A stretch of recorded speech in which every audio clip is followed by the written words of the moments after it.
Did you know Arizona has some pretty interesting laws? Let's start with the train caboose law. Rumor has it that it was once illegal for trains in Arizona to have a caboose.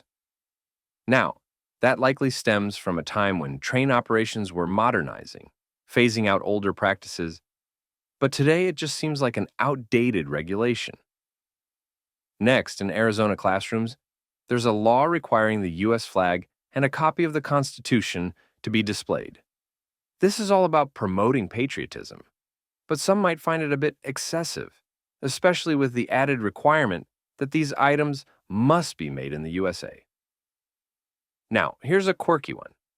If you want to feed garbage to pigs in Arizona, you need a permit. This is actually a public health measure to prevent the spread of disease.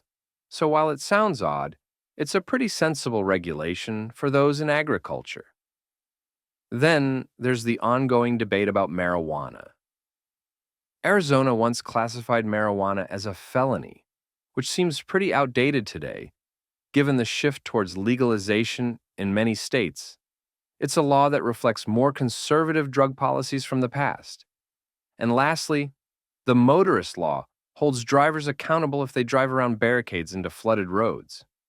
If they get stuck, they're on the hook for their own rescue costs. It's a practical law that promotes safety and personal responsibility, reminding drivers to respect the warnings that are there to protect them. Overall, these laws illustrate a mix of historical, cultural, and public health influences on legislation, some of which may seem out of place in today's context.